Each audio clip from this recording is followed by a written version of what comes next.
అందరికీ నమస్కారం।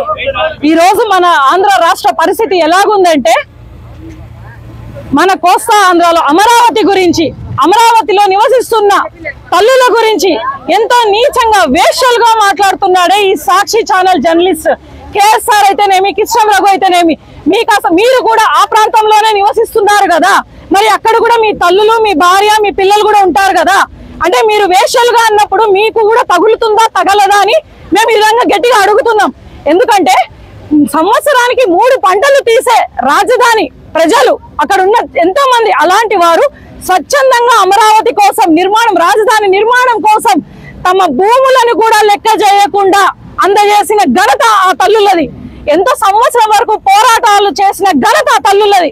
అలాంటి తల్లుల గురించి వేశ్యలని మాట్లాడుతున్నారే, మీరు అసలు మనుషులా మేమని అడుగుతున్నాం। ఎక్కడైతే మహిళల్ని పూజిస్తారో అక్కడ దేవతలు నివాసం ఉంటారంటారు। అలాంటి సిచ్యువేషన్ 5 కోట్ల ప్రజలు ఎన్నుకున్న కూటమి ప్రభుత్వానికి, అందులోనూ కోస్తాంధ్రలో ఉండే అమరావతి రైతుల మహిళల గురించి ఇంత కించపరుస్తూ ఇంత దిగజారుతనంతో మాట్లాడుతున్నారే, మీకు అసలు మనస్సాక్షి అనేది ఉందా? అదే మీ ఎక్స్ సీఎం గారు కూడా తాడేపల్లి, అక్కడే అమరావతి పరిసర ప్రాంతాల్లో తాడేపల్లిలోనే నివసిస్తున్నాడు కదా, మీ కళ్ళు కనబడలేదా? అంటే ఈయన వేశ్యలు భారతీ రెడ్డి గారికి రావచ్చు, వాళ్ళ పిల్లలు కూడా తగలొచ్చు కదా, చుట్టుపక్కల ప్రాంతాలంటే వాళ్ళు కూడా అక్కడే ఉన్నారు కదా। ఎంతవరకు సమంజసం? నోటికి ఎంత వస్తే అంత మాట్లాడతారు। ఇంత దిగజాడు రాజకీయం ఎక్కడా చూడలేదు మీతోనే। ఆ రోజు అధికార పక్షంలో ఉన్నప్పుడు తల్లి లాంటి మా బోనమ్మ గురించి కూడా కించపరుస్తూ మాట్లాడారు। అదే ఈ రోజు భూములు ఇచ్చిన, రాజధానుల కోసం భూములు ఇచ్చిన తల్లుల గురించి కూడా మీరు వేషాలని మాట్లాడుతున్నారు।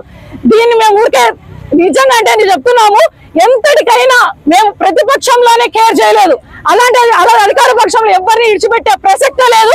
బహిరంగంగా జగన్మోహన్ రెడ్డి, భారతి రెడ్డి వచ్చి ప్రతి ఒక్కరి మహిళలకు, తల్లులందరికీ కూడా క్షమాపణ చెప్పి తీరాలి। లేనిచో జరిగే పరిణామాల గురించి మేము చెప్పము, ఒక సాటి మహిళలుగా చేసి చూపిస్తాం మేము ఖచ్చితంగా।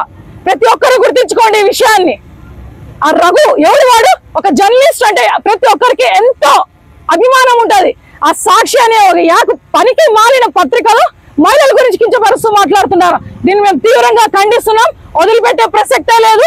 యజమాన్యం వచ్చి క్షమాపణ చెప్పాలి, లేదంటే ప్రతి ఒక్క ప్రాంతంలోనూ ఆంధ్ర రాష్ట్రంలో ప్రతి ఒక్క మహిళ కూడా దీన్ని ఊరికే వదిలిపెట్టే ప్రసక్తే లేదు।